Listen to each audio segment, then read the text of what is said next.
This is what I wanted to say throughout the entire movie. Will you, for the love of God, put on a fucking shirt? Like a bird, I only fly away. I don't know where my soul is. So Baywatch stars Dwayne Johnson, Zac Efron, Alexander Daddario, John Bass, Priyanka Chopra, and Hannibal Buress, and it's directed by Seth Gordon. Seth Gordon's the guy who directed a King of Kong, Fistful of Quarters, which I heard was a great documentary. Then he went on to direct Four Christmases starring Vince Vaughn and Reese Witherspoon, which was terrible. And then he went on to direct one of the best comedies of the fucking decade so far, one of the top 10 funniest, easily, Horrible Bosses.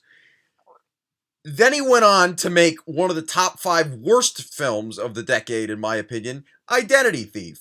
I hate that fucking movie. Like, the whole time, it's like, oh, let's feel bad for Melissa McCarthy because she was made fun of her whole life for being fat. That's an actual plot point in that movie. You can't steal identities because you have a sob story, you cunt. Anyway, he has a really terrible track record besides really, like, one awesome movie and, like, one documentary I didn't see, but apparently that's good. I was looking forward to this movie because, I thought it was a cool idea. I like when TV shows from the 80s and 70s and 90s, they get rebooted to become movies. And they're usually self-aware meta type of movies, but this movie doesn't know what it wants to be at all. It's half satire, half not, because it actually takes itself seriously plenty of times in this movie. And it's a complete train wreck. It's one of the worst comedies I've seen in a while. It's the worst R-rated comedy I've seen since Mike and Dave Need Wedding Dates, and I think I like that more than this. I didn't laugh a fucking single time in this movie. Yeah, I know people are saying, well, yeah, it knows it's terrible. No, it doesn't. The whole time it's like winking at you and being like, yeah, isn't this like fucking hysterical? No, it's not. Dwayne Johnson's just calling Zac Efron nicknames the entire movie. And yeah, he calls him High School Musical. There were so many times I audibly groaned in this movie. Like, seriously. Especially when he called him High School Musical. Did he call him Justin Bieber? Like, honestly, Dwayne Johnson was acting like Adam Sandler does in every other one of his movies. Like, remember when Adam Sandler just calls people nicknames? That's what Dwayne Johnson was doing in this movie. The story follows these lifeguards that take their job completely too seriously. It's kind of embarrassing how fucking serious they take it. And they treat it like they're soldiers. Like, they're acting like they're fucking soldiers saving people. Like, it's okay. Like, who cares? And apparently they have to stop, like, a drug ring by this villain played by Priyanka Chopra from Triple X2. She's terrible in this movie. I mean, she's gorgeous, but, like, she's terrible in the film, and, like, a very underdeveloped villain, and just very stocky, and, like, honestly, they can't, like, just write in jokes that are self-aware and not funny at all. And then, out of nowhere, just turn around and be like, trying to be completely serious and kill off characters, and we don't feel bad about it at all. Like, at all. There's a point where this movie, it's trying to be exactly like 21 Jump Street, and I don't mean like in the tone. Like, it actually tries to be like an undercover cop movie. And they're not cops. And that's the entire joke for the whole movie. And every scene with the cop in it that's making fun of him the entire movie, that's not even funny because he just says the most juvenile things to them. Like, oh, how about you go get your fish sticks? Like, go run around with fish sticks. Like, what the fuck sense does that make? I was really looking forward to seeing the cast in this film because I love Zac Efron in mostly all the other comedies he's in, except Mike and Dave Need Wedding Dates. But Zach, are you ever going to be better than this? Mario and Luigi before Thelma and Louise. That's not answering my fucking question. And if you got that We Are Your Friends reference, I fucking love you. I really do. I want to fucking marry you. Yeah, they try to make like a lot of like jabs, like self-referential jabs to itself. Like, oh, well, that sounds like a really entertaining TV show, but it's not gonna work.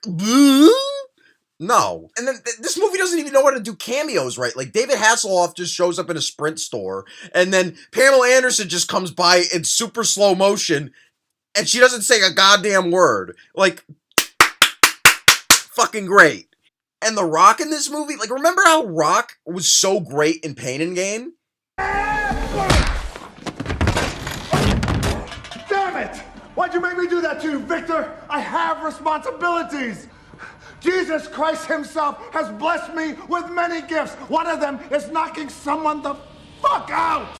Yeah, he's fucking terrible in this movie, and he's such an asshole. Like, there's a scene in this movie where Zac Efron has to be training to be a lifeguard, even though he's already hired, but he has to try out anyway, even though he already has a position. It doesn't make any sense. But anyway, he has to do this training course, right? And it's this really advanced training course that no one else has to do. And it's like, yeah, he might be showboating a little bit, but it's a hard thing to do. And it's working up his fucking, energy.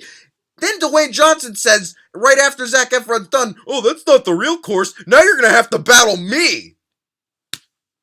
Really? You know he's tired. You're obviously going to win. You're a douchebag. Like, seriously, he was a total douche in this entire movie. And everyone else in the cast, whenever, like, Zac Efron was an ass to Dwayne Johnson, they were like, come on, Mitch is the best, or stop, Mitch knows what he's doing. He has a heart of gold, or whatever bullshit lines they were saying. I forgot, like, a good chunk of this movie because I don't want to remember some of this movie because it killed my brain cells. It really did. Also, the soundtrack in this movie, like, I would like the soundtrack if it was utilized well, but no, they just put in popular hip-hop songs just to get a reaction out of the young crowd. Like, they play a lot of trap rap songs. They played one of my favorite songs off the A$AP Rocky album. Like, come on. You don't do that. And the visual effects, oh my god, they are fucking horrible. Like, holy shit, they're horrible. The movie wastes all of its money on its cast, but they had to shoot in front of a green screen most of the movie, and it was so obvious, and the fire was embarrassing. This whole movie is embarrassing. I give it a 1.5 out of 10. The only thing I liked about this movie was the cable guy. No. The only thing I like about this movie was Kelly Roback, who played, like, Pamela Anderson's old role, because, A, she was likable. I mean, I didn't laugh at anything she said. I didn't laugh at anything in this movie, like I said numerous times in this review. But she was the only likable character. She was cool. She was nice to everyone. She fucked a dork. And she was the most gorgeous thing I've seen all year on screen. She was absolutely enchanting. I want to marry. How am I supposed to get you? What's the best thing that a guy can do to impress a girl that is out of his league? So I think humor is the best thing to impress a girl. I hear that over and over again. Right? Funny guys get the girls. Forget the abs. Yeah, forget that. Everybody loves to laugh. So to be with somebody who makes you laugh all the time, what a treat. You see, come on. Dusty's waiting. All right, 1.5 out of 10 for this piece of shit movie. Have a great day or night, wherever the fuck you are. John Madden before. Oh, Jasmine from Aladdin. Yes! We just said that at the same time.